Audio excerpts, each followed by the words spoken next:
Welcome to another episode of Lessons from the Cockpit. I am your host, Mark Hasera, and for over 24 years, I was an Air Force KC-135 pilot. But I'm also a joint warfighter. I have 10 cats and traps on 8 aircraft carriers.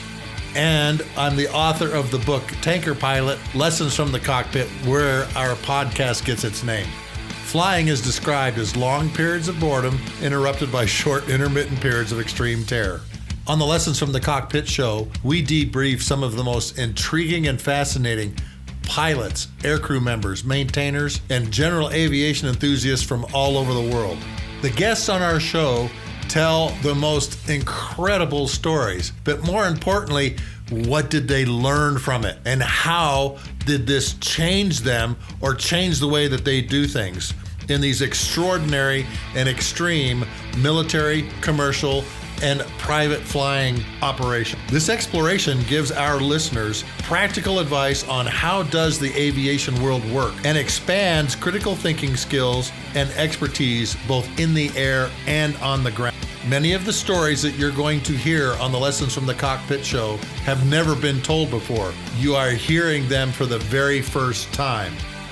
Today, our sponsor is the book Hogs in the Sand by Buck Wyndham, who is our guest today.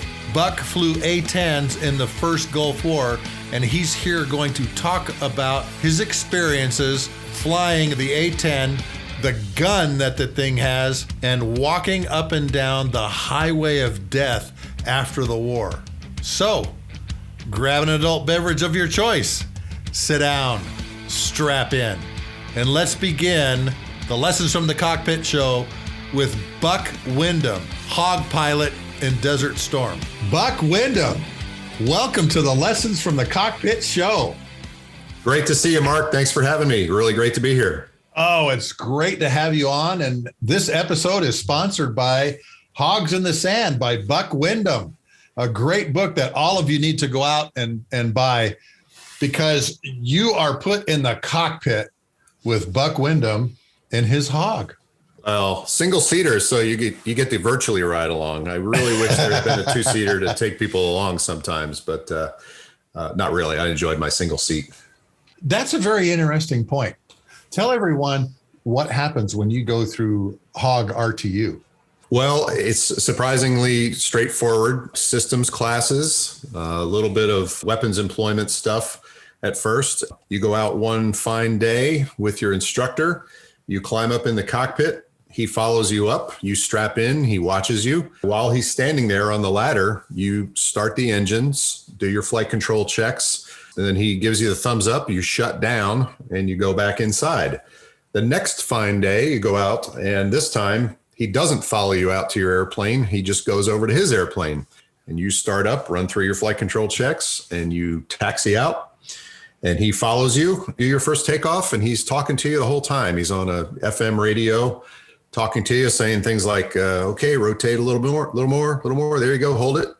Okay, there's your lift off. There's your positive climb. Go ahead and get your gear up. Okay, you can get your flaps up.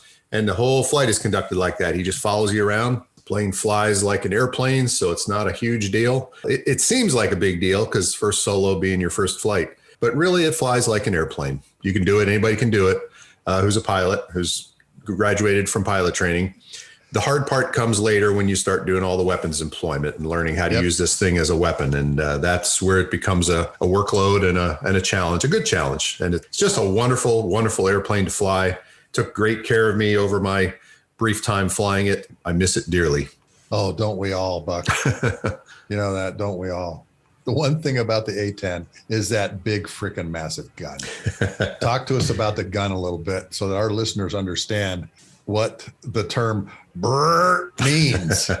Well, and that really is going to be its legacy if it ever goes away someday, which, you know, they've been trying to do that for 30, 40 years now. Long time. That will be its legacy, is that sound, that gun. So yeah, the largest forward firing gun in the Air Force inventory. I say forward firing because the AC-130 had a slightly beat in caliber, but that's a sideways firing gun. And it's not a single seat thing that you have between your legs that shoots straight ahead. Yeah, right there it is. 105 round. See your 105 round. Holy moly. Well, The first time you shoot the gun, they tell you what to expect. They say, well, it's going to be a vibration and there's a noise, and then have this happen, and you're going to see the smoke going out the front. It's going to obscure your view just for a second. And the G meter is going to peg up to plus 10 and minus 6 Gs just from the vibration. And so you go, yeah, okay, I got it. And you go out, and the first time you do it, you roll down the chute and you squeeze the trigger halfway. There's a little detent there that would normally start the camera. So you squeeze halfway, you're lining up your pipper, and then you gently, just like any other gun, you gently squeeze the trigger, the idea being to be slightly surprised by the firing of the gun. When it happened to me, I don't know what I was expecting, but the whole plane just started roaring, is what I call it. It wasn't an instant vibration. It was a roar that came from up under the floorboards and into my headset, into my helmet, even though it was, a thick helmet. And I made up a cuss word right on the spot. I won't tell you what it was, but it was a brand new word. And I pulled off the target. I made about a 1 second burst or so. But then what was unexpected and what I was not prepared for was the smell. They actually didn't tell me that a couple seconds later, you actually smell the gun gas. The I didn't know that. Yeah, it comes up through the floorboards into the cockpit, and of course, you're at low altitude, so your oxygen regulator is sort of a mix of oxygen and ambient air. And so you get the smell in your mask a couple seconds later, and it's a wonderful smell. So that was an unexpected benefit to it. The gun is really reliable. It's never jammed on me. I think I had a momentary gun jam light one time, but the gun cleared itself. It backed up and fixed whatever problem it was and was ready to go again seconds later. So it's a great weapon. Awesome power. Just amazing. And you know what, Buck? They're using that thing a lot in the Gulf.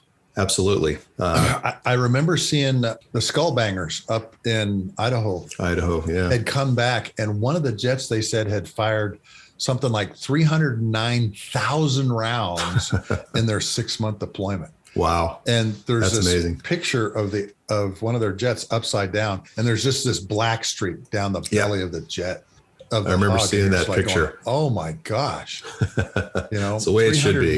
Well, yeah, 309,000 rounds too, because obviously it goes through everything. Yep. And they were using it on the mud huts in Afghanistan and just a lot of different targets. And we're going to get into that as we talk about what you did during Desert Storm, because as I read in your book, the Hog was doing things it wasn't designed to do. Yes, it was. Yes, it was. We branched out a lot. Sometimes they told us to do things and we were incredulous to what they were asking us to do. But we did it, sort of expanded our reach and our roles greatly, which was a surprise. That worked until it didn't work, which I'll tell you about. You're in England when Saddam invades.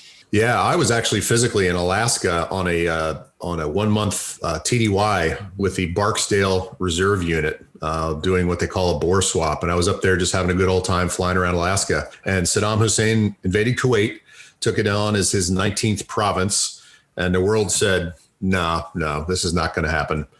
You can't just go into another country and annex it. As you know, as you remember, Desert Shield started building up forces over there in the Middle East, all over the place, not just in Saudi Arabia, but in all over the Persian Gulf region.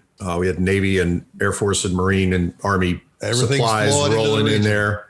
Everything's flowing into the region. Everything. And every month there was a new total of people going into the Gulf region. And by the time the war actually started, it was about 570,000 people in theater, which if you think about it is just amazing percentage of our total military population at that time. My squadron was put on alert basically to go. There were already A-10s within a week or so of the invasion of Kuwait. There were already A-10s headed that direction to essentially defend Saudi Arabia, because it was felt that Saddam was going to keep moving south and move into the oil fields of Saudi Arabia. And we just, we couldn't have that either. So the A-10s were dumped unceremoniously at this base in eastern Saudi Arabia with nothing. They didn't really have any place to stay. They had what weapons they had on the airplane that they had flown over with for the first couple of days. it was probably a pretty scary thing for them. My squadron was still back in England. And as the fall went on and this thing went on and on, they were adding squadrons, adding A-10 squadrons. Somewhere in October, we were notified that we were probably going to go. And then in late October, we were told, yes, you are definitely going. And that's when we really shifted into high gear, started doing a lot of training, which brought up an interesting thing, which is that there's nothing to hide behind in the desert. We're used to hiding behind hills, going in at low altitude, popping up, delivering our weapons, and then going back down behind the hills in Germany and hiding. Well, you can't do that in the desert. So we started doing high altitude dive bombing tactics. We started learning that and getting good at that. So when we finally did deploy on Christmas Eve, we were fairly comfortable that we could do a 45 or 60 degree dive bomb and not kill ourselves. We got down to the desert the next day, Christmas Day. We were basically told, welcome to the club here. There's going to be 7 squadrons of A-10s. You're number 6. Wow. The last squadron to arrive was the Cajuns from New Orleans, the 706th Fighter Squadron. Mm-hmm. They joined us. There was very little fanfare. It was just like, hey, get to work, get set up, because the war is probably going to start in about 3 weeks. And I will hand it to our senior leaders. That war was planned really, really well. It was executed really well, but they planned it for, the first new moon of January, so that it was going to be pitch black. The weather's generally good in Saudi Arabia in the wintertime. So the UN deadline for Saddam to get out of Kuwait was January 15th of 1991. And as you know, the war started on January 17th, gave them a little bit of time. And at that point, we had 7 A-10 squadrons, about 144 airplanes, and about 250 pilots. And we were all based at one place, which was King Fahd International Airport in eastern Saudi Arabia, which was a under construction international airport. It had been under construction for something like 8 to 10 years. I guess they work slow, but we took it over. Had a giant tent city there, and just row after row of A-10s in revetments. So it was a really neat sight. And people don't understand what it takes to build up a base like that. Incredible. And it happened fast too. Really fast. All right. Particularly when you've got that many airplanes. Not only do you have to care and feed the people, you got to care and feed the airplanes. You really do. And our maintenance guys and all the civil engineers and everything have to take a lot of credit for what happened there, because, you dump a pilot with his airplane into the middle of a desert. Well, that's great, but he can't do anything with it until everybody else arrives and does the real work to get this thing going, can build up the bombs, load the fuel, take care of the airplanes. Massive, massive undertaking. And the teamwork that everybody went through down there was just extraordinary. I was really impressed. You mentioned something just a second ago about the weapons and what it takes. Just explain real quickly what it takes to create an ammunition storage area in a place like that's never seen ammunition. Yeah. You got to keep it separated. Obviously, you got to put it away. They put our bombs in revetments for the most part. So they were open, but they were all separated out from us. And they're different components. Obviously, you've got the tail fins, you've got the bomb itself, you've got the nose and tail fuses that have to be fitted. It all has to be put together. And they don't do it until the night before, maybe a couple nights before. They'll start building up the next days or 2 days forward bomb loads that they need. So they're always working. They're working all night. We dropped a lot of bombs. It's funny, in this war, this first Gulf War, we didn't shoot the gun as much as, say, the guys in Afghanistan did. We did at first, but when we started to run into guys getting shot down because we were going low, they sort of restricted our gun use after a while. So overall, we didn't shoot the gun as much as an A-10 pilot would like to shoot the gun. I didn't know that. Yeah. I think I only squeezed the trigger on perhaps half of my missions. I dropped a lot of bombs and shot a lot of Maverick missiles, but actual gun use was somewhat restricted in the last half of the war. Tell everybody how you were loaded out, because I found that really fascinating in the book. To all of our listeners, I'm sure an armor load, an anti-personnel load, all these different things that you do, and you kind of have to find the happy medium. Explain to people the weapons load you were carrying And more importantly, why did you pick that load? The first thing you got to remember is that it was hot there, so the performance of the aircraft was somewhat limited. It was hot, I should say, toward the end of the war. It was getting warm, and the A-10, it can handle a load, but it's not really going to perform that well, not going to climb that great. So we started off with a little bit heavier loads and sort of came to that happy medium that you mentioned over time. It was a compromise between how much do we want the airplane to perform and how much stuff do we want to carry. We would normally go out, after we sort of figured this out, we'd go out with approximately 4 to 6 500-pound Mark 82 dumb bombs. We'd go out with 2 Maverick missiles, usually 1 television guided and 1 infrared guided. We'd go out with 2 AIM-9 surface-to-air missiles, and we'd have chaff and flare, full chaff and flare dispensers. And then we go out with electronic countermeasures pod, which was always with the airplane. You couldn't punch that off in an emergency. That always stayed with you. They didn't want that getting into the enemy's hands. And a full gun. So 1,175 rounds of 30 millimeter. That's usually what we would take. And the first order of business was to go out and find a suitable target. Usually we'd be assigned a target in one of the kill boxes that they had set up, which were 15 miles by 15 miles. And we would try to get rid of our heavy bombs first. Just get rid of those 6 500-pound bombs. There's 3,000 pounds gone, and the jet performs a lot better now. And now you can maneuver around and do what you want with your Maverick and your gun and all that stuff. So that was kind of the order. And generally, we didn't get anything really special bombs loaded until we actually had a specific target to go after them, or missiles, I should say.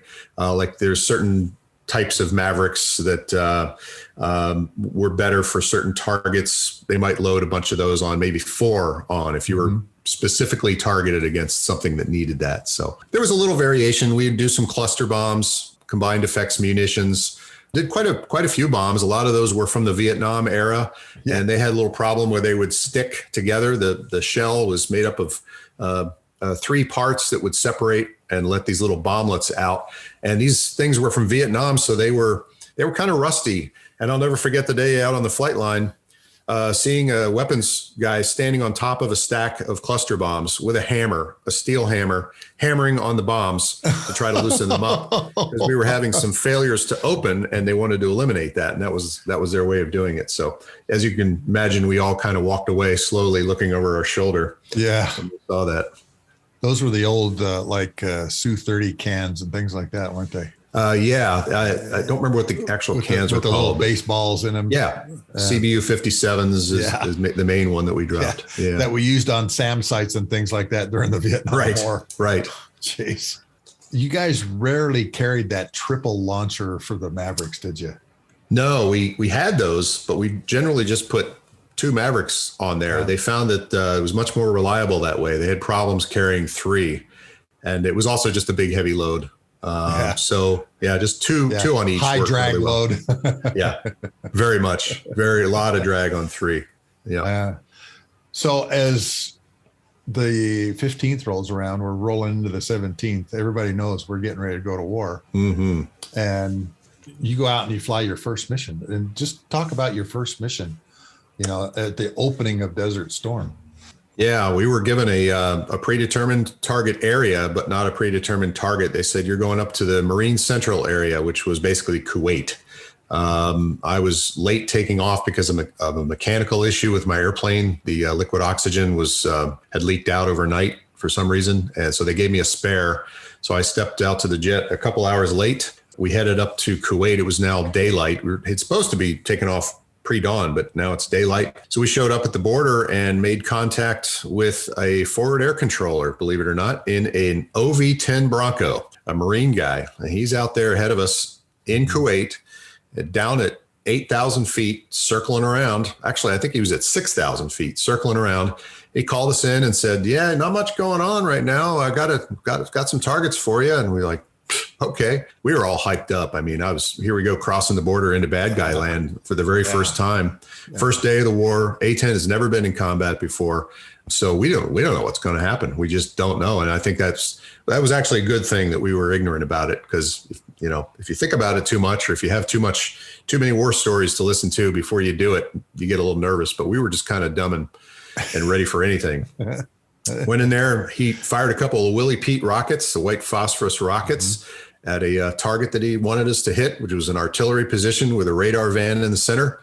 We briefed it up. My flight lead goes by Fang in the book, told me what we were going to do. He was going to go in first and ripple his 6 bombs across the target, and then I was going to follow him after he climbed back up to altitude. And that's exactly what we did.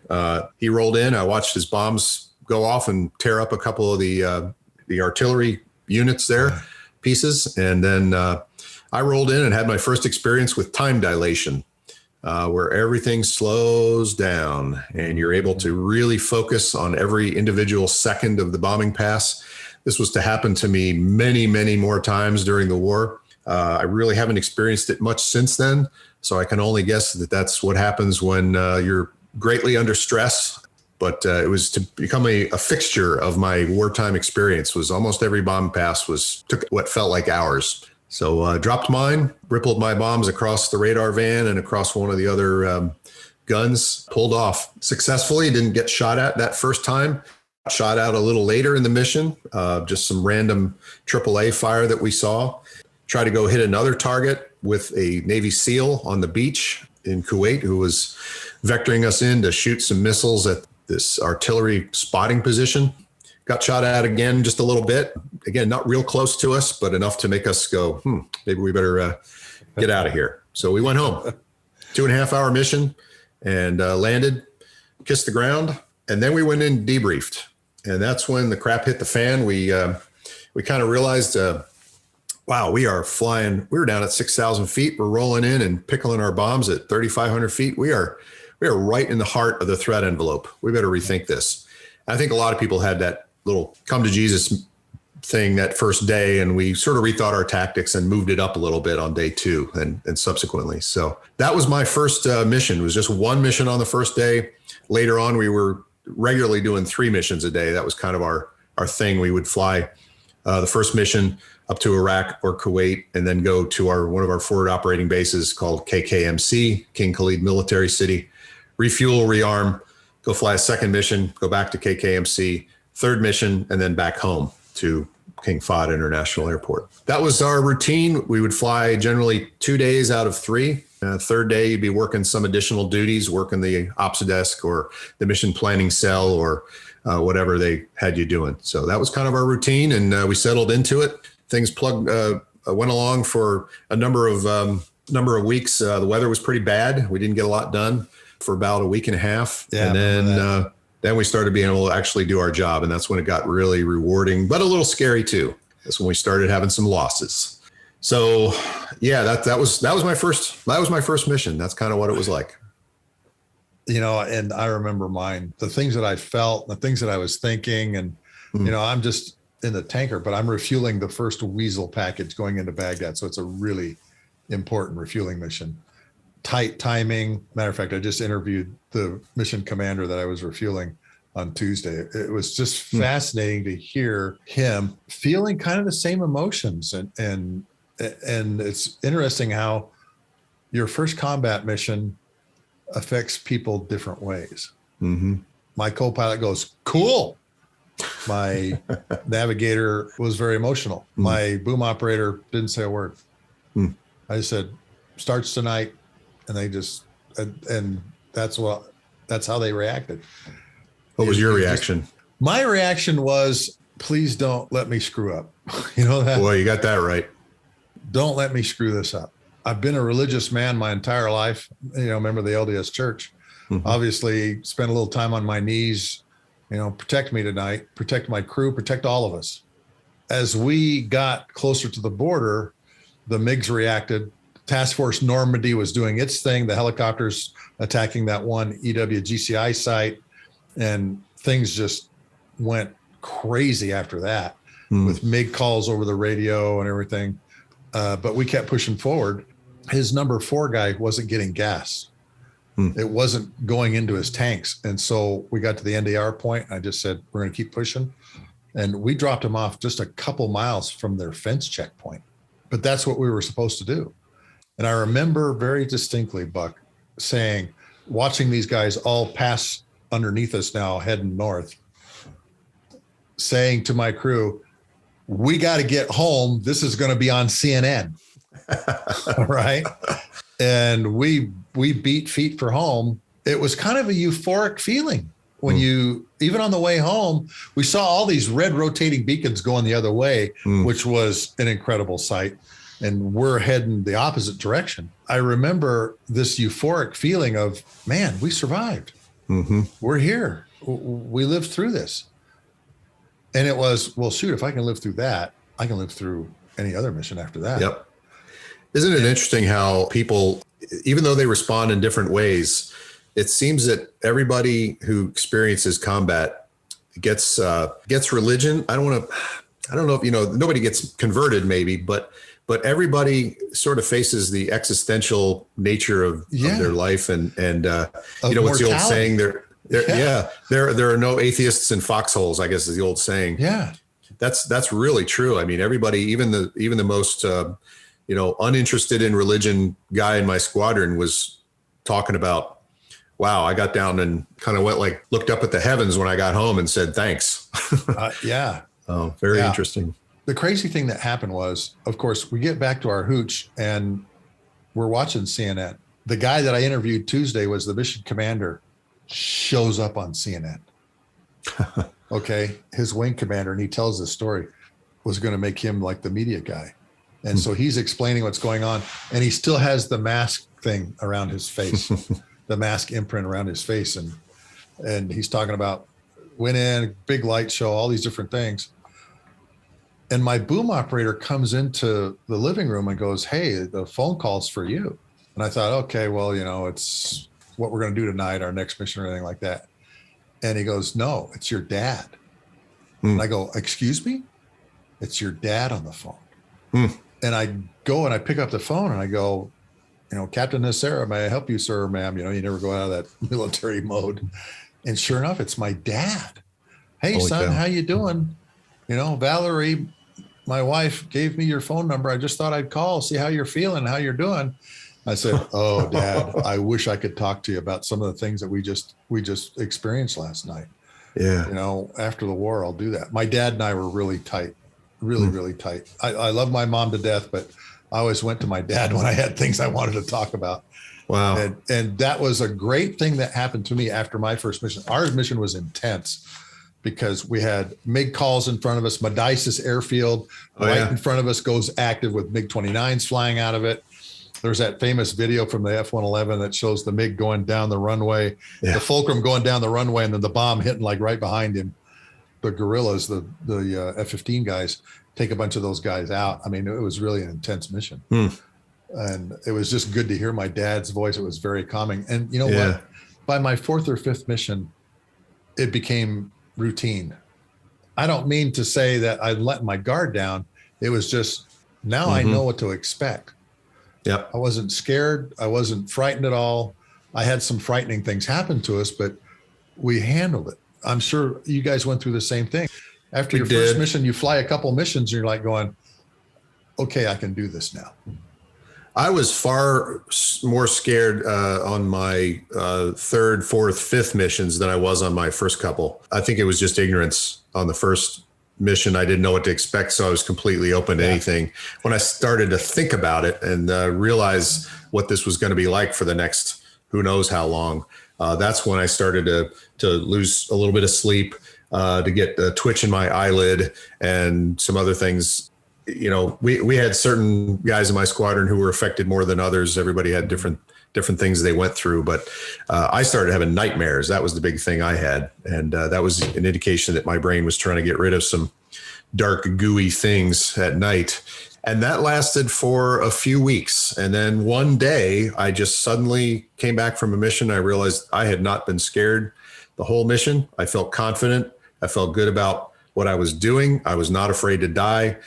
I was I was at one with my airplane and my mission, and I just pressed on from there, and it only got better toward the end. I almost had like a religious experience my last week of the war because I was just so happy to be there. I almost went the other way. I almost became kind of I don't want to say a warmonger, but I got bloodlust and was really enjoying what I was doing. And so, yeah. And we're going to talk about that here in a little bit too, because you basically got to go to Kuwait City, and we'll discuss that here in a minute. I wanted to bring something else up because you had talked in your book, you talked about some of those nasty dreams. I was surprised at the detail that you could remember those. You also had someone there to kind of help you get through it. And her name is Sarah. Sarah was our assistant maintenance officer. She and I had been friends for about a year. She was back in England. She had shown up in the O Club one night, and I said, wow, and went over and introduced myself, and we gradually became friends. We lived right near each other in England, and we'd hang out on the weekends and do things and have dinner together and stuff. And I thought, hey, this is great. We're going to get deployed to the desert together. I'm going to have her all to myself down there. She had a boyfriend back in the States, allegedly. And I thought, well, that's no issue.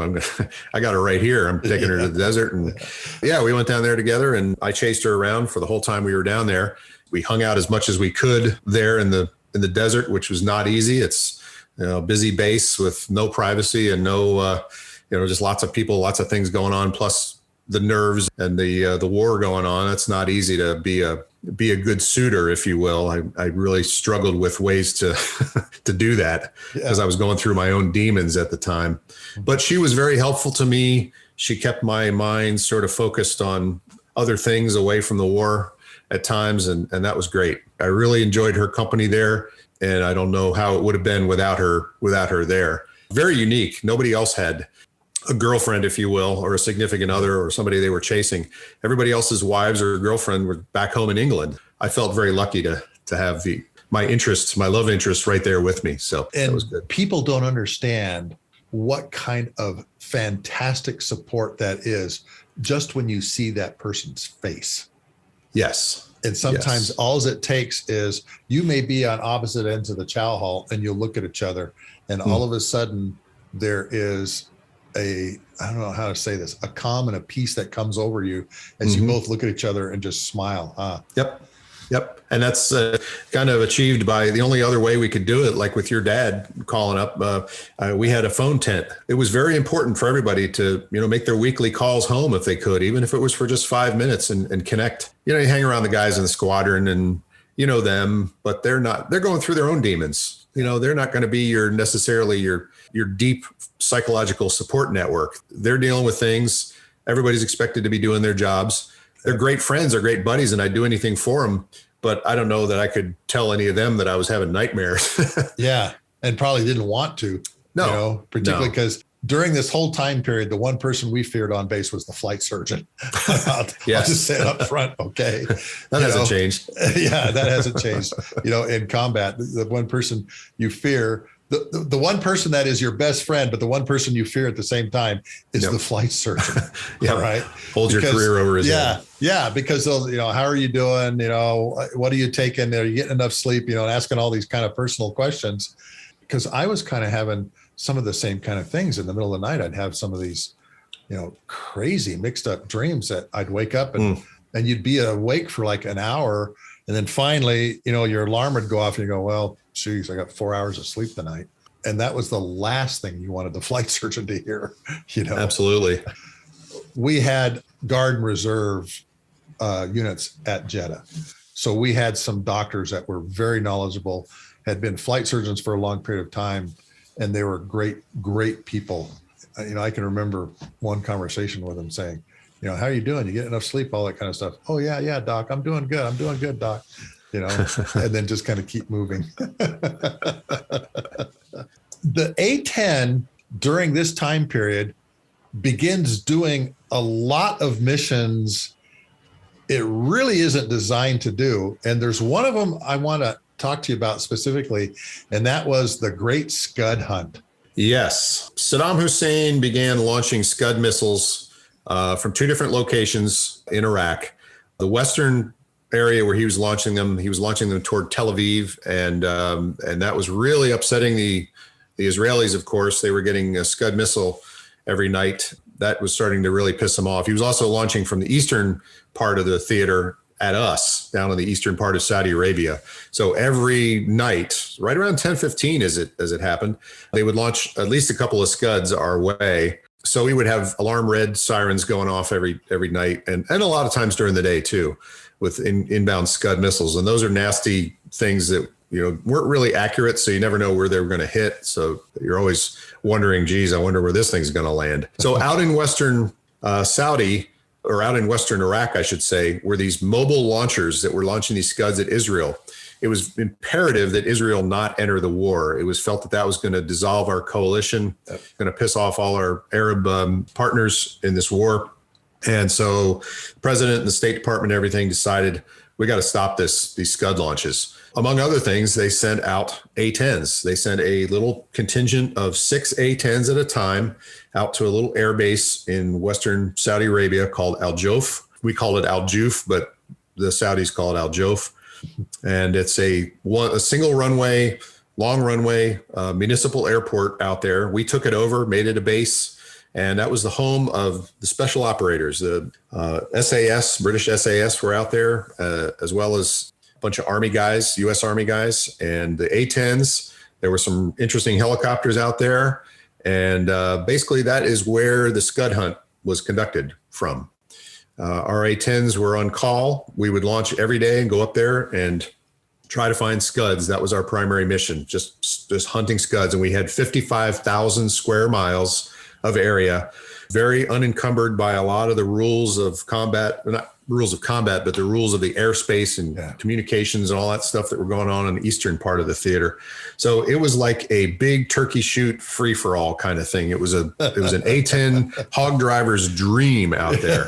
And we would go out and just hunt. And occasionally we get a call from one of the special ops teams and they'd say, hey, we got a truck moving up the road here toward us and we don't like it. Can you take it out? And we go and take it out, or we would find something. Sure, we'll do that for you. No problem. One day, a guy was flying around and he saw this big compound of buildings, 3 miles long by 1 mile wide. And it was all these steel tin roof buildings. And he called up the AWACS guys and the battle commanders and said, hey, we've got these buildings out here. What do you think? And they said, why don't you lob a Maverick missile into one of them and see what happens? Well, he did. And it proceeded to blow up for days. I mean, it was just loaded with ammunition. It was just like a fireworks factory going off. Oh my gosh. That was something that we figured, well, this place has everything. We'll call it Home Depot. So that was called Home Depot. And every day, every mission, we would try to stop by Home Depot and blow some stuff up. Later in the war, another guy whose last name was Hicks, he found a place that we called Hicksville, which was a similar place, but even bigger. And I got to hit Hicksville a couple times, and that was probably some of the more rewarding bombing that I ever did. Instant gratification. Absolutely. There was another place called the Villas, which was similar, but it was steel containers on the ground, and each one had all kinds of missiles and rockets and bombs and ammunition of various kinds. So yeah, there were a lot of neat things out there in the desert. A lot of we shot at things that we thought were Scuds. They could have been frog missiles. Some of them might have been dummies. There's some contention now as to whether we hit any Scuds out there, but we certainly hit things that blew up. So we found out years and years later that a lot of those storage areas were Saddam's cache of weapons for if he ever had to go and fight Israel. That was his munitions for an Israel war. So I think we did some good things out there, and it was very rewarding, a little bit lower threat than on the east part of the war. And that's how I finished up the war, was doing that. I learned a lot about being a fighter pilot out there, being single seat. I know the crew environment is its own dynamic, and it works really well. Everybody has a role. Everybody does things that they're trained to do or that they have to do under the circumstances. There's a cohesion, a teamwork kind of vibe that comes out from your cockpit as a tanker pilot. In the A-10, of course, we're single seat always. There are no two-seaters. So we develop all of those same roles, aircraft commander, pilot, navigator, bombardier, radio operator, everything is in one brain. And so we developed a lot of self-protection mechanisms that help us survive. And one of those is kind of an interesting thing that I'll mention, which is kind of the third observer kind of concept. It's the person that sits on your shoulder or outside of your brain and watches what's going on and monitors, and sort of every once in a while looks at you and says, dude, dude, what are you doing? And that's kind of something that a single seat pilot has to develop, or anybody who's flying solo has to develop for themselves. They have to develop a self-monitoring capability and do things for the right reason. Nobody in a single seat airplane, or when you're flying solo in any airplane, nobody outside the airplane knows what you're doing precisely. They don't know how well you're running the checklists. They don't know how effectively you're running things. Only you know that. That's one of those things that in an A-10, you have to develop early, and it sticks with you for life. No matter what you're flying after that, there's always that really strong ability to self-regulate and monitor. Great lesson learned, because the other one for single seat might be called just fly the airplane. Keep flying the airplane no matter what. Aviate, navigate, and communicate. Yeah. Who else is going to do it? You're by yourself. And I could tell you all kinds of stories about fly the jet. I have one in mind, actually, if you'd like to hear it. Go right ahead, brother. Okay. I was actually, it's back in England. Now, this is kind of a weird / funny story about fly the jet. I was taking a check ride in England, and of course my examiner was in another airplane. We're in thick, bumpy, wet English clouds, and we're doing an ASLAR approach. And ASLAR means aircraft surge, launch, and recovery. It's an approach that gives us a way to greatly reduce the separation between aircraft in IFR conditions.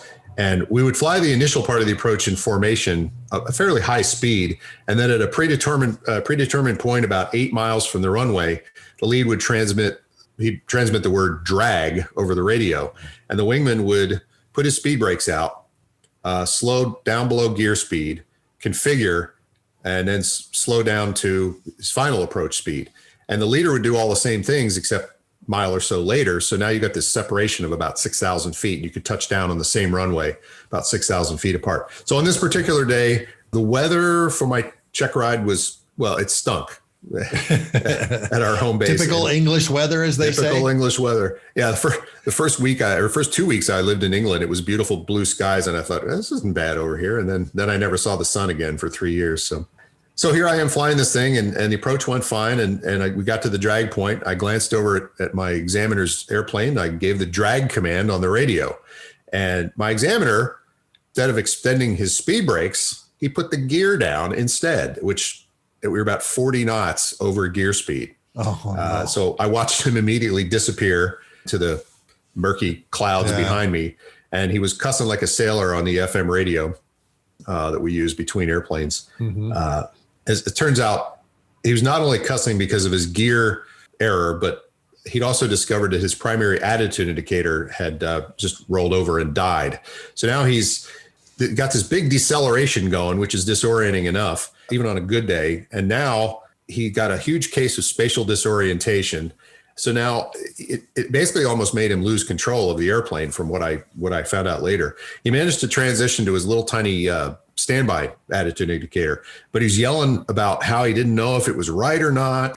I looked down and I was actually seeing a little discrepancy between my standby and my ADI, or attitude indicator. Not as bad as his, but I was still feeling quite a bit of spatial disorientation. So I decided to have us break off the approach and climb back above the clouds and rejoin so we could check out his gear and to give us a chance to sort of get sorted out and figure out if our attitude indicators were messed up or what, and then maybe lead him back to a formation landing or something like that. So we didn't have radar in our airplanes. ATC they wanted to know precisely what we were going to do, which we couldn't exactly answer yet. And so it was a real big pain for me to coordinate all this on the fly and not knowing, how we were going to do it. It was a goat rope of all goat ropes. Yep. I had to forcibly tell ATC what we were going to do, and they were not happy about it. I had to get us up out of the weather. I wanted to go straight ahead quickly, and they wanted us to do a bunch of turns and intermediate level offs and all this stuff, but I didn't want to risk that had screwed up your head even more. Yeah. So we just made it happen. We just forcibly made it happen. We used our air-to-air TACANs. We got back together on top. His gear was fine. And we figured out that my primary ADI was okay. And his was definitely toast. You know, we both safely got on the ground with a formation landing. I let him in and it worked out fine. And of course, needless to say, I passed that check ride, which how could I not, right? But, you know, both of us had some challenges that day. Both of us had some mechanical issues. We had some physiological or spatial orientation issues. He had his overspeed. He was pissed off and discombobulated, and I was too. But we kept flying our airplanes, and we kept leaning forward in the saddle to make things happen. And of course, you know, when you're flying by yourself, sometimes you have to be aggressive with your decision making, and you have to take charge of things regardless of what your controller wants you to do. Sometimes you have to save your own life because you're the one who really knows what you need. That was a big lesson early on in the single seat concept, and it stuck with me, and I used it many, many times during my time, not only in the A-10, but all other airplanes too. Yeah. So. You said something really important here, Buck, too, is you kind of pushed the reset button. Mm-hmm. You got back together above the clouds, got your heads back. I cannot explain to people what it's like when you have spatial disorientation. I've had it a couple times. I had it in a T-38 flying on a wing of another airplane, right? And I came down through the clouds, and we came down in a 30-degree bank turn, and we leveled out. We're still in the clouds, and my head thought we were still in a 30 left bank. Mm-hmm. And I will never, fortunately, I had an instructor in the back seat, a really good one too. And I told him, I said, hey, Lieutenant Fouché, my head's screwed up. I'm leaning about 30, 40 degrees left. He goes, okay, dude, follow your instruments, look at your wing, you know, look at lead, all those things, you know. That is an experience that none of us ever forget when we have that, is it? It really isn't. Particularly the first time. And the crazy thing was, Buck, as soon as we broke out of the clouds and I could see the ground, boom, it was gone. Yeah. Yeah. I mean, in a second, in a nanosecond, boom, it was gone. All I had to do is see the ground. Yep. But for those, I don't know, 20, 30 seconds we were in the clouds, I could have swore that the airplane was in 30 degrees of bank. Oh, yeah. I was looking down the instruments. I had a great instructor in T-38s, Marcus Carlton. Man, I wish I could find this guy. He had the 5 commandments of flying.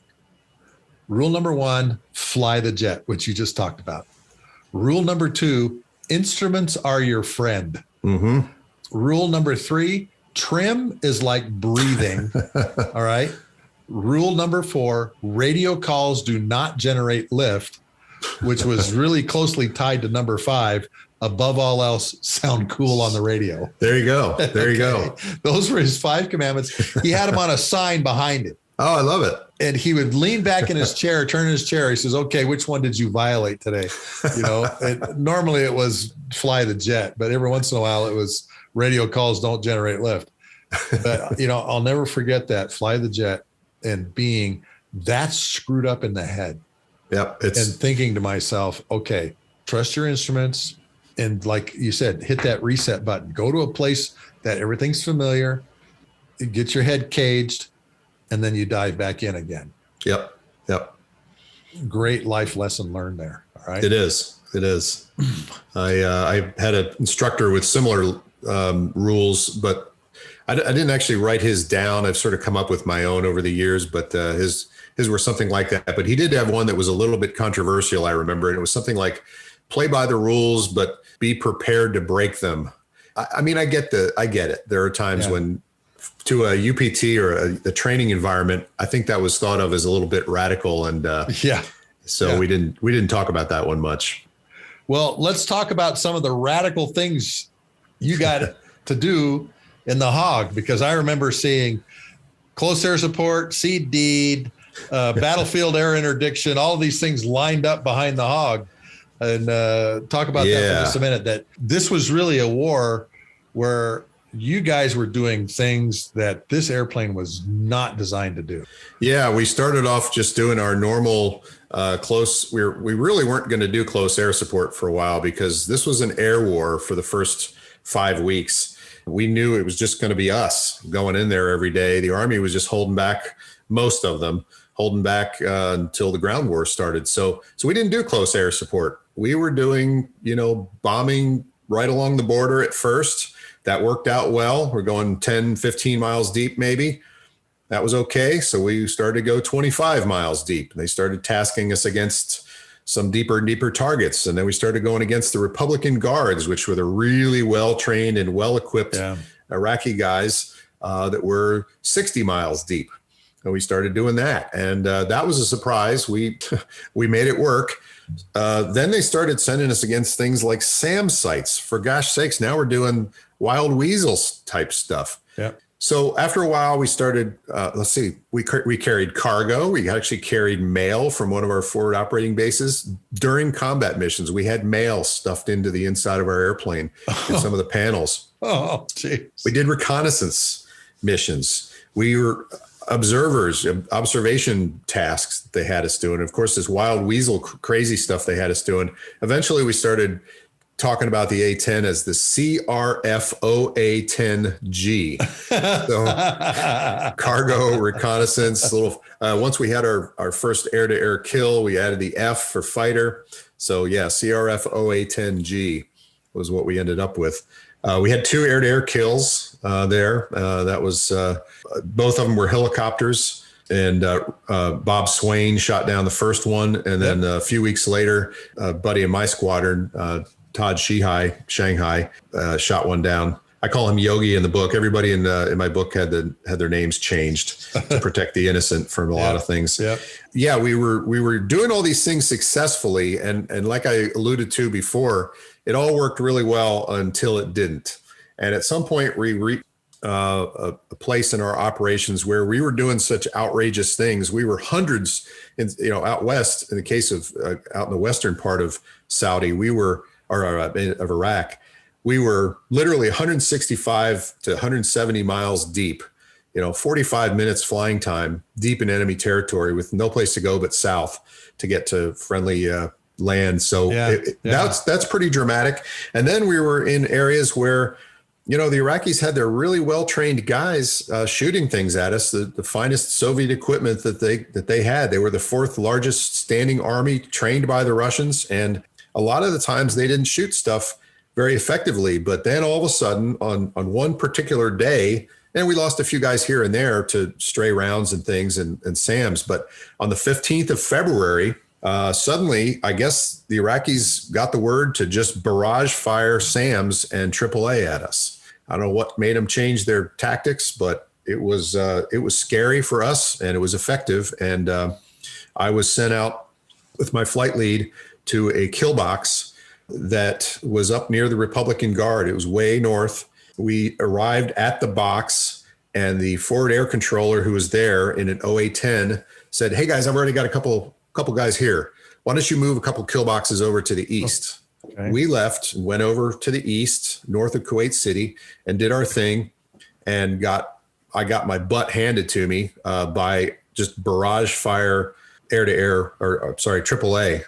Surface-to-air missiles were not involved in this mission. I had some in another mission, but this was all AAA, anti-aircraft artillery. Had just a horrible, horrible day, probably one of the worst missions definitely the worst mission I've ever had. I basically said, I'm dead. I am dead. I'm not coming home today. This is how it ends. Kind of went into the slow time dilation mode, and my whole life was sort of flashing before my eyes. Managed to get out of there and get home, only to find that 2 A-10s were missing. And they were the A-10s that were in our kill box that we had been assigned to go to. They arrived just minutes before us, and both of them were lost. That was Sweet and Store. That was those 2 guys in field flight, where one of them got shot down and the flight lead went back, Rob Sweet went back, tried to mark the location and coordinate for a rescue and all that stuff. And then he got shot down. So both of them were lost. One of them POW, the other was killed in action. So that was my little holy cow. We actually, our squadron leadership had actually had a meeting about me and my flight lead to address the possibility that it was us, because we were assigned that kill box. Yeah. They didn't know that it wasn't us until we landed or until we called in. So it was a holy cow moment, and one I will never forget.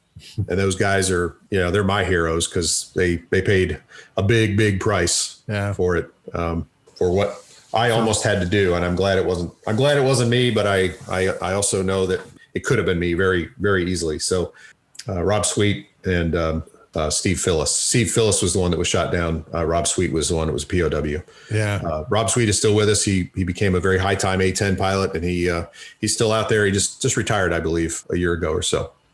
So excellent. You go to Myrtle Beach Airport, which used to be Myrtle Beach Air Force Base. There is a Phillis Street there, and that is named after Steve Phillis. Yeah. So that's his legacy there, one of his legacies.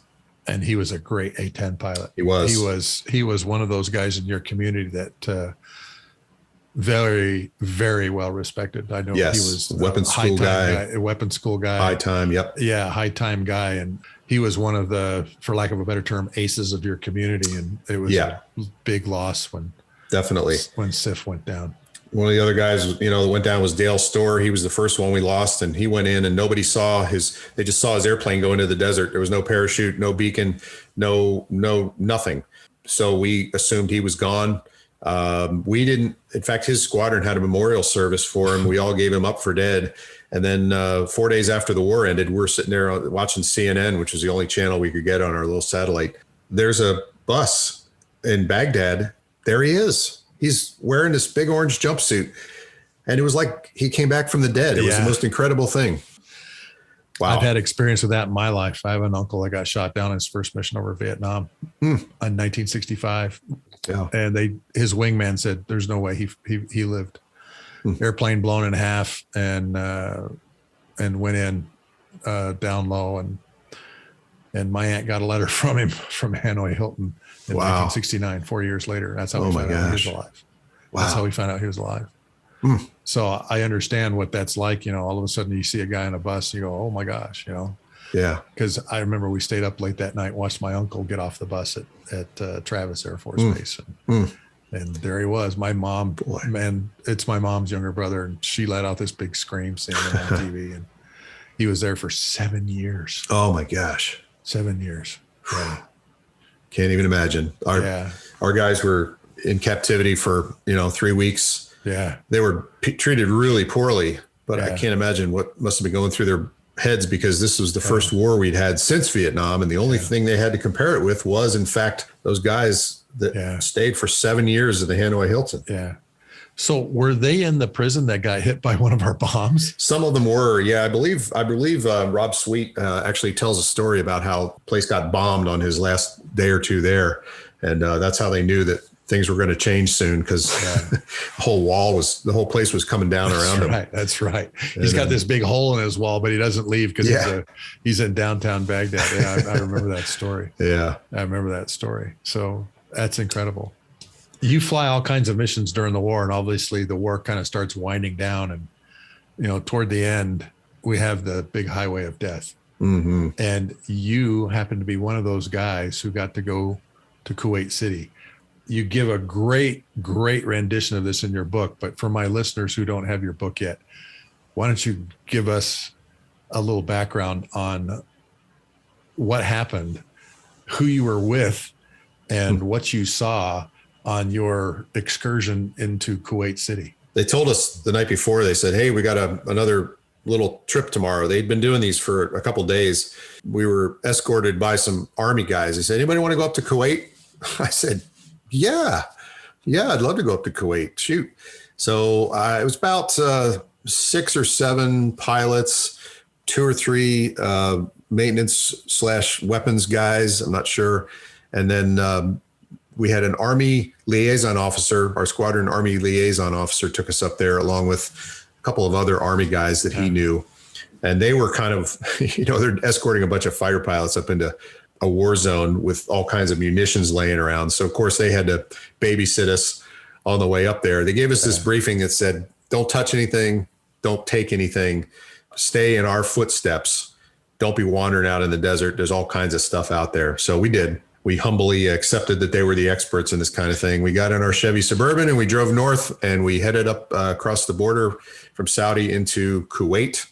And we visited a couple of air bases there, which were amazing because they had been just obliterated by coalition bombs.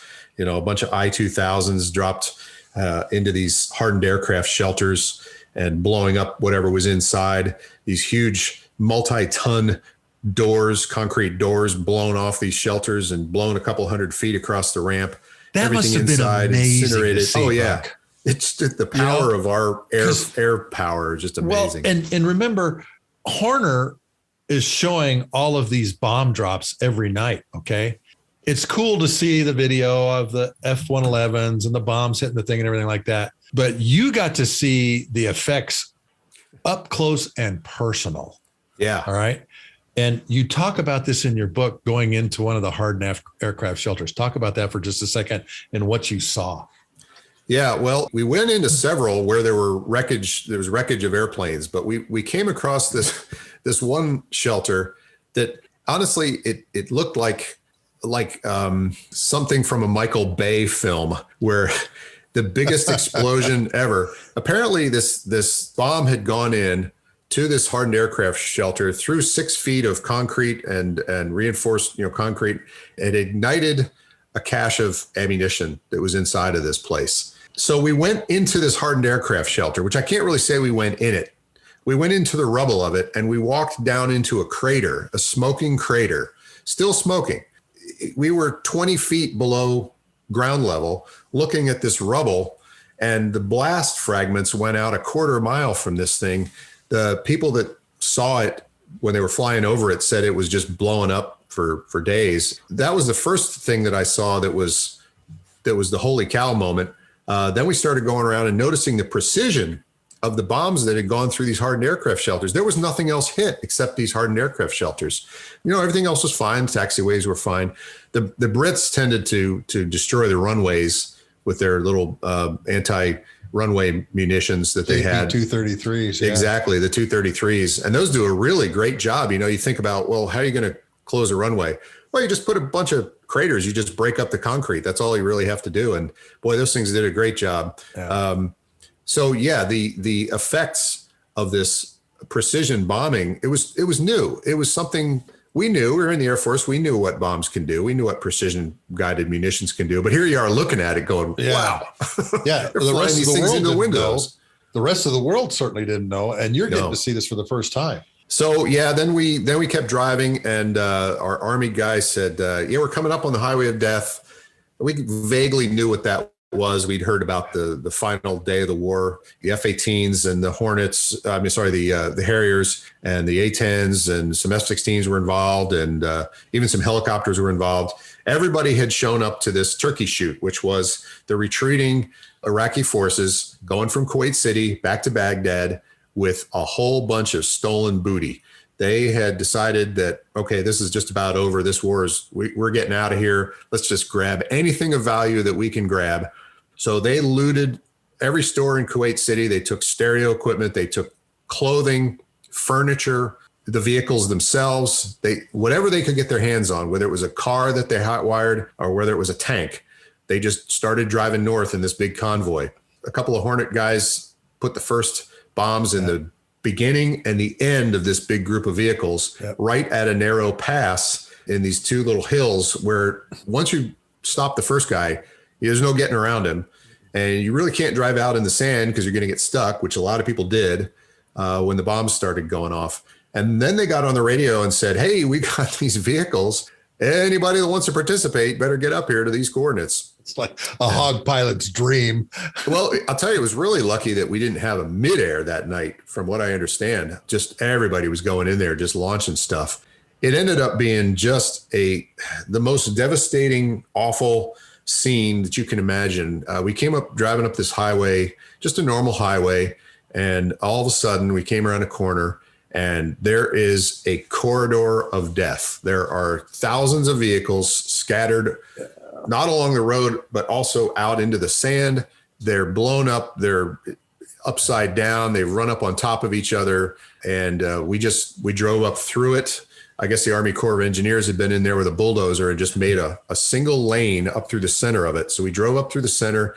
We got up to a little area where we could pull off, and then we just got out, and Army guys said, don't pick up anything. Just, be back here in an hour. And your first impulse is to pick something up. Oh, of course. Yeah. There's all kinds of stuff that would make a great souvenir, but you don't know what's really live. They had a lot of ammunition with them. There's funny looking things you can't identify. There's personal art, personal effects all over the place. Suitcases full of clothes. There's kids' toys. There's brand new wrapped electronics stuff all over the place that they had been stealing. And so, then I went around a corner and I was face to face with my first Iraqi, except he was only half an Iraqi. He had been sort of burned into the pavement. I sort of recognized the lower legs and then this sort of burned area. And so I did an about face, got out of there. And then, walking around, just looking at all of this just destroyed stuff. Our Army liaison guy is all one of these gung-ho Army types. He jumps up on a tank and he's looking in the hatch. He goes, holy crap, guys, come look at this. You're going to love this. Look at this guy. And we're standing there, and all of a sudden, the smell hit us. We all just recoiled and backed up about 10 feet. But he was all into it. He wanted to check it out and figure out how this guy died. And yikes! So we there was a few things like that I don't know. As a fighter pilot, we sort of live or a pilot in general, you kind of live a isolated lifestyle from the destruction that you're causing down below. You launch your missile, it goes a few miles, and it blows up. There's no sound. There's no real impact or anything like that. You know what you did, but you don't really get to see the results of it up close. So for us, a bunch of A-10 guys wandering around this literal battlefield, it was really shocking. It was something that, again, will stick with me. It stuck with me for the rest of my time, the A-10, that, hey, this is, when I push this button, there's some real implications for people. And so I never did take it lightly, and I took it even less lightly, after that. I can only imagine what that must have been like, because you're seeing, and I'm sure you're seeing bullet holes that fairly closely match the GAU 8 gun.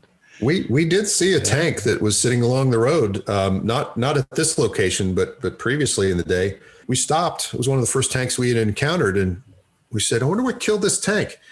And the Army guy jumped up. He goes, hey, look at this. We came over, and there's one hole in this tank, just almost exactly 30 millimeters in size. He said, I think this was an A-10. So imagine that. There you go. So the war wraps up. You go back to England. And that,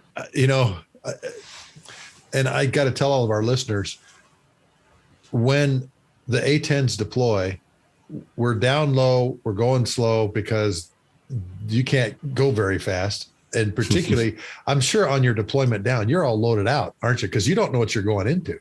We had two big tanks, fuel tanks going down along with our... Oh, I forgot about those. Electronic countermeasures pod. I think we only had one going home because we realized we could do it without, just had to refuel a little more. But thank God for the tanker support.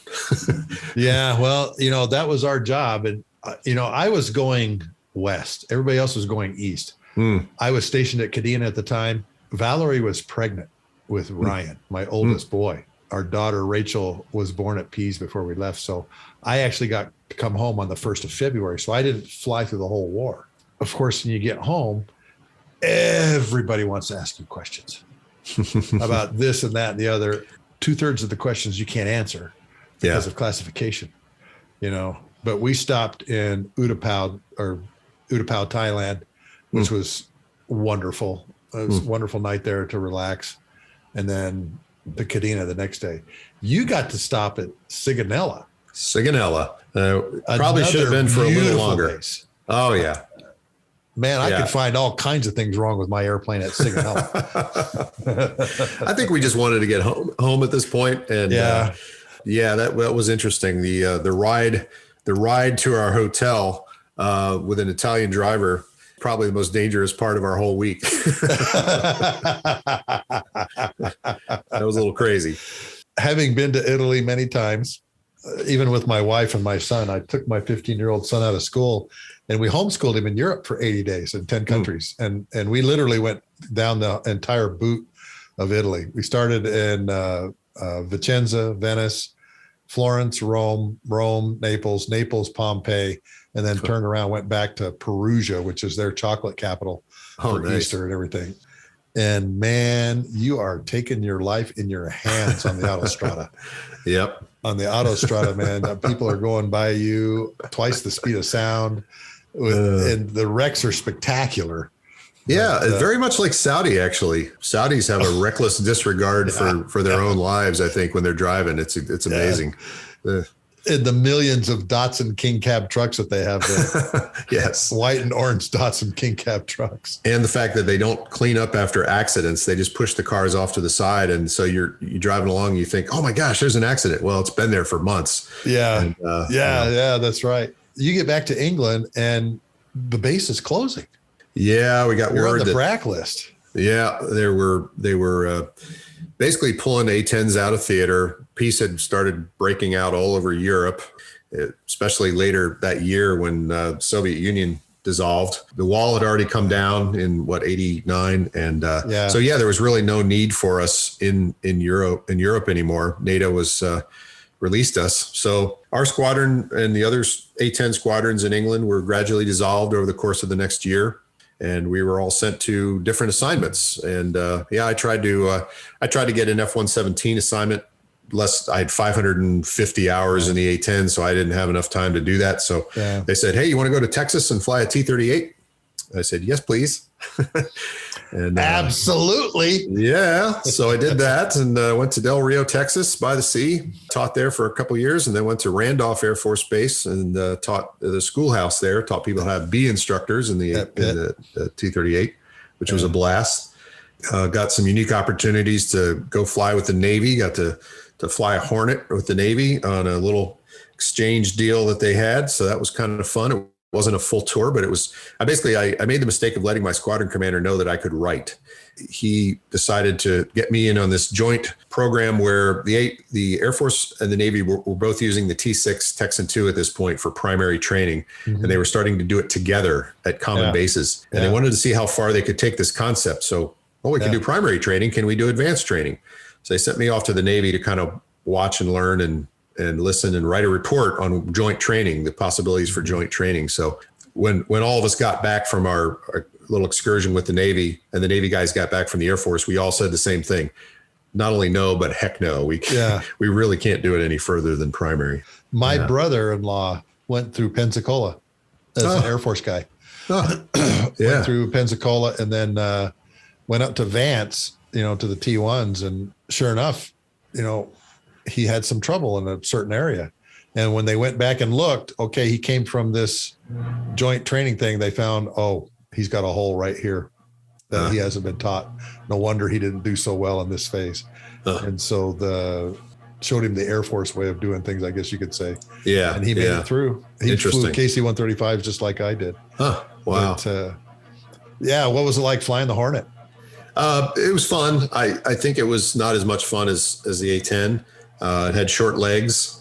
It could turn real nice. Got real good alpha available to it. High AOA potential, so you could really bend it around. But short legs. I flew the B model only, which was the earlier legacy version. So it was fairly primitive, but it was fun. I got to ride along and do some bombing and do some air-to-air stuff and learn how the Navy does things, which is very different from the Air Force. Like they say, the Air Force, you get a stack of manuals 4 feet high and it tells you how to do everything. The Navy has almost nothing. And they basically say, well, hey, if it's not one of this list of 75 things to never do with an airplane, then go ahead. That means you can do it. If it's not in the manual, that means you can do it. If it doesn't work out for you, we'll make it 76 things that you shouldn't do with an airplane. We'll add you to the list. So did you get a cat in the trap? No, I didn't. I was at Fallon Naval Air Station the whole time. So landlocked and out in the desert. A very good friend of mine was an aggressor out there. Oh yeah. Yeah. Pee Wee Winder. He flew as an aggressor in the Hornets out there. And he said that was one of the funnest assignments he ever had. You just go out and fly air to air three times a day. Yeah. And the ranges are right there too. They're right nearby. Yeah, So yeah. So it doesn't matter that the jet has short legs, because 5 miles off the end of the runway, you're on the range. Yeah. You know? Yeah, exactly. Exactly. I am a very unusual tanker pilot. I have 10 cats and traps on 8 aircraft carriers. I saw that. That's really cool. And, that is amazing. One ride was actually in the S3 Viking, which was really a lot of fun. Yeah. You know, most of it was in the back seat in the back of the cod, right, facing backwards. Facing backwards, yeah. Facing backwards. But did that. That's S3 fun. Time was a lot of fun. And that's a fully aerobatic airplane too. Yeah. Like, that was the crazy thing. You know, the guy says, okay, we're going to go down now and tag ships. He just rolled the thing over on its back and split S. Yeah. Down to 1,500 feet. And I'm like going, wow, this is nuts. If I remember right, you've done some commercial bandit stuff also. Is that correct? Yeah, a lot of it is still a little close hold, so I can't get into it too much. But I have been flying Soviet stuff for, about upon 30 years now. I got an opportunity early on to get involved with flying with a private owner of a MiG-15. I flew the Hawker Hunter. Then I did some other stuff. But then in 99, I encountered this company in Rockford, Illinois, which is where I live now, that was putting together L-39s and various other things. I got involved with that. I've been doing it for 22 years. I've been teaching in the L-39 and doing some other stuff along with that. And we do type ratings, we do upset training, we do formation training if that's required. We do it all. We fly air shows at Oshkosh. We do, and it's been a lot of fun. Those airplanes, the L-39s, are great. They're really wonderful jets. And it sort of keeps me in the game, lets me pull G's. My other job that I had for a while, I had it actually for 8 years. I was doing some contract adversary air. We're not quite to the point where I can tell you all about it. All I can really say is that I did it. And hopefully very soon I'll be able to tell you the full story. I think that's coming. That was very interesting also, although I got to say a lot of that stuff that I did was pretty sketchy. Some of the organizations and companies that were involved had minimal budgets and a little scary. Yeah. But still fun and unique. I've enjoyed that. And then I've also been flying, for the airlines. So I've been doing that for 26 years. That's been very rewarding as well. I fly the Airbus A320 as a captain and flying just domestic stuff. Again, lots of fun. So I fly all day, every day, and that's kind of all I do. Fly airplanes and think about Sounds airplanes. like a great life. Yeah. Well. So I'll ask you the same thing I asked a friend of mine who flies for one of the big majors, and he went from Boeing equipment to Airbus equipment. How long did it take you to get used to the side stick? About 20 minutes in the first sim. The first simulator session, I'd already flown the plane from the right seat for a few years. Now I went back to the left, and it was a little odd. I guess my first time doing an approach, I was thinking, you just have to flip your brain around.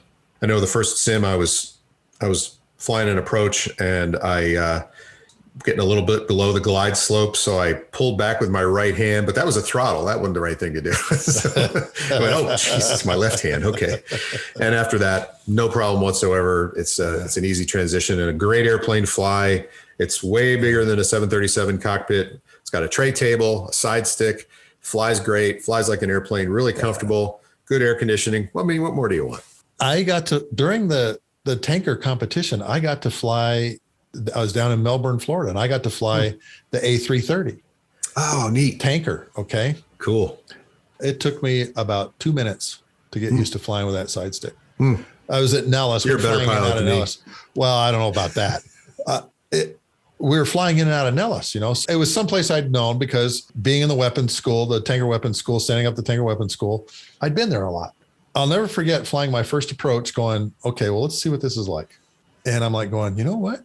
This isn't bad. It's a little more sensitive than I thought it was, but it wasn't bad. And after a couple of minutes, I did a go around out of that and came back around the pattern. I'm like, this is actually pretty easy to do. It was weird having it in my left hand instead of my right hand, like a normal stick, but still it was an easy transition for me. The airplane flew fantastic. The engines on the airplane were great. The 330's got a lot of gobs of power. Yeah. And it was just a fun airplane to fly. Cool. Really fun. Glad you got a chance to do that. So you work with Pig? Yeah. Pig came to work. He's been flying L-39s for many years on his own, kind of with his own operation. He had his own L-39 for a long time. He sold that, and we hired him on a few years ago as an instructor. So he's doing, instruction for us part-time, and great guy. Gig. Yeah. Yeah. And still also flying at United as well. So, yeah. So tell our audience what you do in this syllabus in the L-39, particularly upset training, because this is very fascinating what you guys do. And you found a really good niche thing to do that really can save a pilot's life. If you fly a high performance airplane, and especially a jet airplane, and that's really who we gear it towards. I mean, anybody could take the course, but as you know, and your listeners will learn who don't know, jet airplanes, you can get yourself into an unusual attitude without any kind of external cues that is happening. You point an airplane down, or let's say you overbank. You're just flying along straight and level, and you inadvertently put in an aileron actuation that you're not aware of. Maybe you're looking down at your knee at an approach plate or something, or you're distracted by a radio or whatever. You put a little input in, you start a roll. Well, you don't feel that roll necessarily because it's below the threshold of your inner ear to catch it. But the plane's lift vector now changes. And if you continue to roll, the plane will start to descend. And if you continue to roll even more, it'll descend even faster. And this is how I set it up for the first time. I'll basically have them close their eyes, and I'll do a sub-threshold roll, I call it, where I just put in input very slowly, let the nose fall, and then I give it to them at 90 degrees of bank and about 40 to 45 degrees nose low. And the G has not changed. The sound of the engine has not changed. The wind noise has not changed. You are just sitting there at 1G, fat, dumb, and happy, and they look up and go, ah. So that's a nose low recovery. And you're descending at about 8 to 10,000 feet a minute. And that's where they go, okay, I understand. So yes, we do upset training for corporate pilots or anybody that wants to do it in a jet. Yeah. And we give them all kinds of different realistic scenarios. We do wake turbulence upsets, do some kind of upsets that simulate an autopilot's input that was not desired, like a pitch up or sudden pitch up. Yeah. Do aerobatics, a little bit of basic aerobatics with them, so that, get the confidence of doing a roll and things like that. So it's either a 2 or a 4 ride syllabus. You can do either one.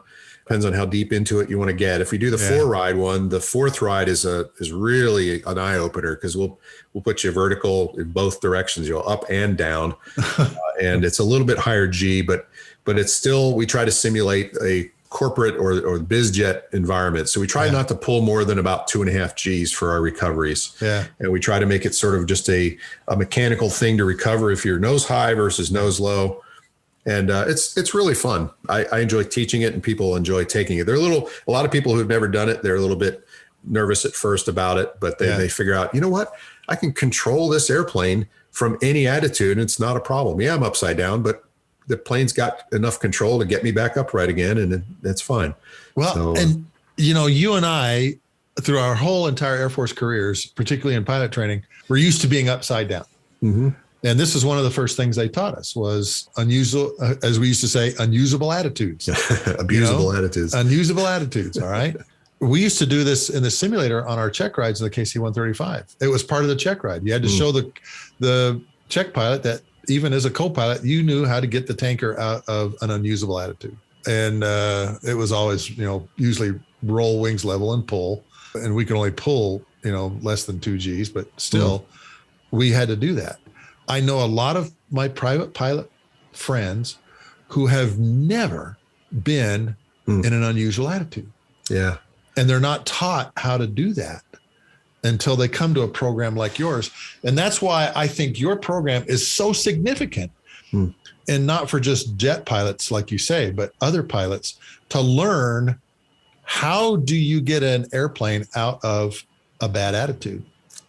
And remember the first little airplane that we flew in pilot training, brother, T-37. Sweet. What did they do with us? Yeah, They put us in spins. they put us in spins, and that was a challenging maneuver because there were 4 different varieties of spins, and you also had to do the spin recovery exactly precisely, or it was not going to recover. You had to do that boldface procedure perfect. All 43 words, exactly in the right order. Yeah. But again, it got to the point where you could do that. That's so critical. I think anybody who's in pilot training of, a private pilot training course should ask to go out. And if your instructor doesn't want to do it, find somebody who will, or find somebody who has a plane that can do it, and go do it. The Citabria or some kind of similar airplane that you can really throw it around, and go out and experience that before you get too deep into training, because it's a big confidence builder, and it's critical for flight safety, Yeah. Yeah. And I think that's the big reason too, is flight safety, because there have been a lot of people who have been in upset maneuvers like that and had no idea how to get out. Yeah. No idea. Or, or if you're in the final turn and you're in the base turn or something, and you get yourself in one of these classic cross control stalls. Well, if you've had a little bit of aerobatic training, you might detect that buffet a little bit earlier and put in the spin recovery or prevention controls a little quicker, and maybe save your life. Yep. So I remember one time out in the area stalling a T-38 and how it scared the crap out of me. Feeling the elephants on the wings and everything. I just wasn't watching what I was doing. I was too slow coming over the top. And I remember rolling wings level, and the airplane just started going, and I'm like, And I got on the ground and I told my instructor, I said, I did something stupid today, and here's what it is. He didn't bust me on the ride, because he wasn't out there, but he said, well, good. Then you learned something today. I said, yeah, there you go. Don't stall a T-38. Unfortunately, a couple of weeks later, we had a student and instructor coming back doing a circling approach, stalled the airplane, killed both of them. Oh, geez. Just a couple of weeks later. No kidding. Yeah. Coming in, doing a circling maneuver, and the instructor was flying the airplane too. He was making all the radio calls. Boy. Stalled at final turn stall, classic final turn stall. There is an unforgiving airplane. That was a very unforgiving airplane. Out of all the airplanes that I got to fly, and I always wanted to fly a 707 when I was a kid, the T-38 was probably one of the funnest airplanes to fly. Oh, absolutely. Particularly in formation, Buck. Yep. Wonderful airplane for formation. Oh my gosh. I'll never forget flying in formation in Oklahoma at Vance after a thunderstorm had gone through. And my instructor in the back seat was saying, look, you can see his stick inputs by the way the ribbons are coming off the wingtips, the condensation ribbons and everything. And it's one of those things that I see in my mind. I can bring it back in an instant and think to myself, that was one of those great days to fly. Yes. Great days to fly. And brother, you've had a lot of great days to fly. I have been very fortunate, blessed. And sometimes I just, I can't believe what I've been able to do. And I hope to continue doing it. It's just great. Like Aviation we always say, is so vast, so many things to do. I love the title of Jimmy Doolittle's book, I Could Never Be So Lucky Again. So lucky again. Yep. And that's exactly right.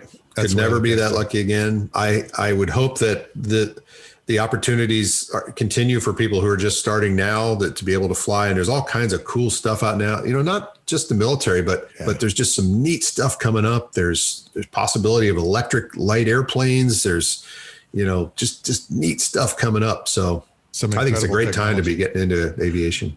Well, and I tell everybody in my audience, there is no better time than right now to become a pilot, because the airlines are hurting for pilots. The military's hurting for pilots. There's no better time in the history of the planet when more pilots are needed than right now. That is right. That's what I admonish all my folks. Well, Buck, it's been great to have you on. Okay, brother. Thanks for coming on Lessons from the Cockpit show today. And folks, I can't express how cool his book is, Hogs in the Sand. Go out and get this book, because it really gives you a behind the scenes look on how this airplane flies, but more importantly, how it's employed, and some great stories about being out in the desert, hunting bad guys with this, and some pretty comical stories too. Thanks for being on, Mark. Hey, we really appreciate it. If anybody wants any further information about it, you can go to hogsinthesand.com, or you can join us on Facebook at Hogs in the Sand. And we got a bunch of extra stuff that's not in the book there that we'll continue to add as time goes on. So thanks, Mark. Really great talking to you today. Great talking to you too. To all of our listeners out there is one airplane that anyone on the ground wants to hear overhead, and that's the sound of the A-10 Warthog. But more importantly, that gun, because it goes brrrr. It makes a very unique sound, which I've put in the show notes so that you can see some of the things that the Hog does. But more importantly, what does it sound like? Because this is a very unique sound that comes out of this gun. Included in the show notes is also a link to Wall Pilot and a print that you can stick on your wall of the A-10. Wall Pilot creates custom aviation art for the walls of your home, office, or hangar. They're printed on vinyl. They're extremely detailed. You can peel them off and stick them to any flat surface, like I said, home, office, or hangar. We've done a 30-footer for a former TWA pilot. Thanks for tuning in and listening today to Buck Wyndham and his stories about flying the A-10 in the first Gulf War. Please share this episode and other previous episodes, which can be found on my website at markhasera.com under the podcast pull-down box. And by all means, folks, you've got to read Buck's book, Hogs in the Sand, the sponsor for this episode. Hogs in the Sand gives you a great behind-the-scenes look and an in-the-cockpit view of what it's like flying combat missions in this extremely recognizable airplane, not only visually, but because of the sound it makes. There's some great stories, not only in the first Gulf War, but the second Gulf War and in Afghanistan, what the Hog can do for those that are troops in contact on the ground. Folks, we really appreciate you being here with us on the Lessons from the Cockpit show. I'm working on something very unique and very special. I'm working on a 6 to 7 part series about one 17-hour battle that hopefully by the middle of June we'll start producing those episodes. There's 2 more people I have to interview that have an incredible story about this particular battle, and I think all of you are really going to want to hear this because 2 of the guys I interviewed got shot down during this particular battle. Thanks for tuning into the show today. I hope all of you have enjoyed this episode, and you can go and listen to other episodes from my website at markhasera.com. Look forward to talking to you next week on the Lessons from the Cockpit show.